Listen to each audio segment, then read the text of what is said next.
नमस्कार. सत्तागारांमध्ये आपलं स्वागत आहे. आपण बघतोय देशभरामध्ये आंदोलनाचा सध्या माहोल आहे. दिल्लीमधल्या आंदोलनाची जी धग आहे आता गावागावापर्यंत देखील पोहोचलेली आहे. आपण छत्रपती संभाजीनगर येथील क्रांती चौकामध्ये आहोत आणि माझ्यासोबत या विषयावर बोलण्यासाठी शुभम काकडे आहे. शुभम, कितवीला आहेस तू? सध्या तर मी 11वीला आहे. 11वी आर्ट्स मध्ये एज्युकेशन घेतोय. याच्यापूर्वी कधी आंदोलन वगैरे तू बघितलेले आहेस का? पहिले 7वी 8वी मध्ये खूप आंदोलन पाहिले, पण आंदोलन हे जॉईन करण्याची माझी पहिली वेळ आणि माझ्यासाठी करतोय.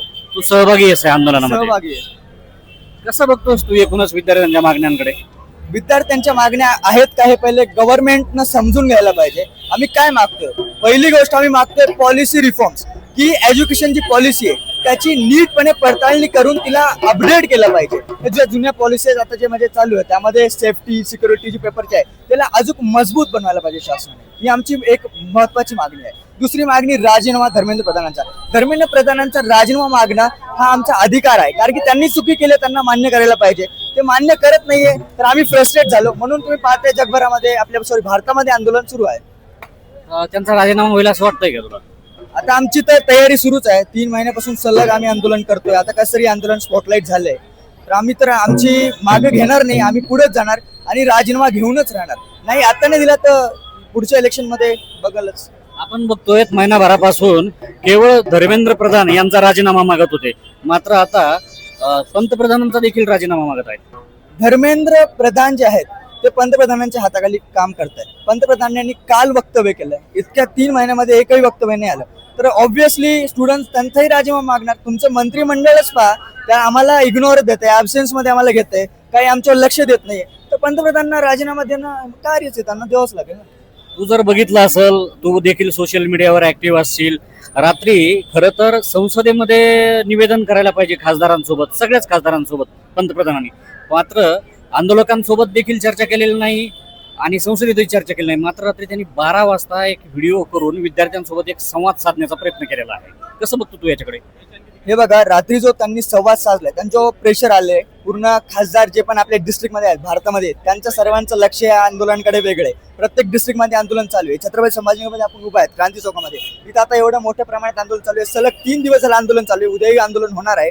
तर आता कसं आहे, त्यांच्यावर प्रेशर आलाय. पोलीस ताबा पूर्ण जे कमिशनर आहेत ते त्यांना देत आहे की आता आंदोलन सुरू आहे, तुम्ही काय लक्ष द्या. तर मोदींना वक्तव्य करण्याची गरज पडली.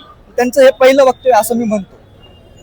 काय वाटतंय तुला एकूणच आता नरेंद्र मोदी यांचा रात्रीचा व्हिडिओ असेल, एकूण विद्यार्थी पुन्हा आक्रमक झालेले आहेत आणि नरेंद्र मोदी यांनी व्हिडिओ केल्याच्या नंतर वांगचूक यांचं उपोषण सुटलेलं आहे, मात्र विद्यार्थी अजूनही ऐकण्याच्या स्थितीत नाहीत.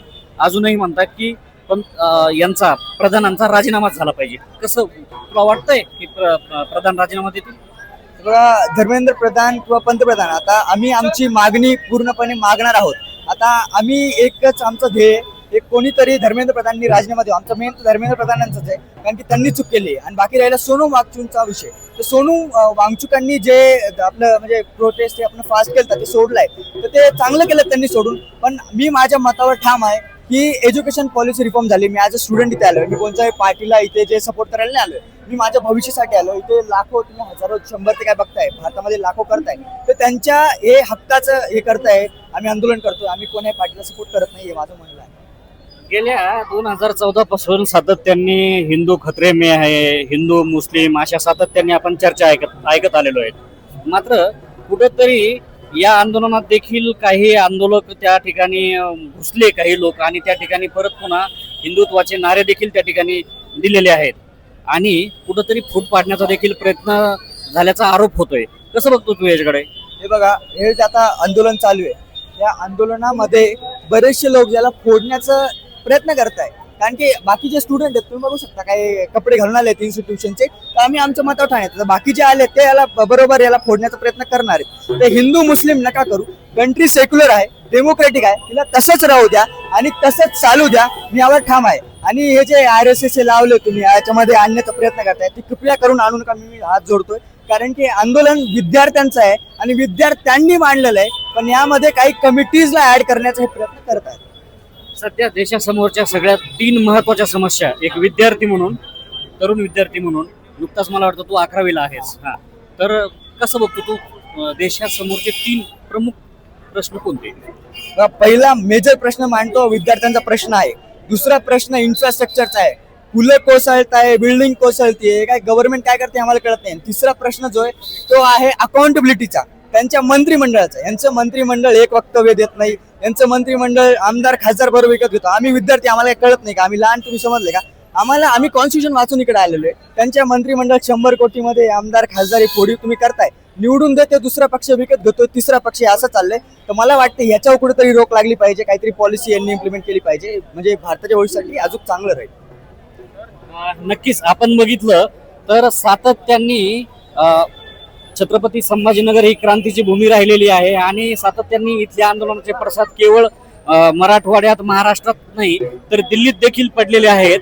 आणि आता दिल्लीच्या आंदोलनाचे पडसाद क्रांती चौकामध्ये या ठिकाणी आपण बघत आहेत. रोज या ठिकाणी आंदोलन आहेत. आज देखील दिवसभर या ठिकाणी आंदोलन चालणार आहेत आणि एकूणच या आंदोलनामध्ये विद्यार्थ्यांचे जे प्रश्न आहेत ते सातत्याने लावून धरले जात आहेत.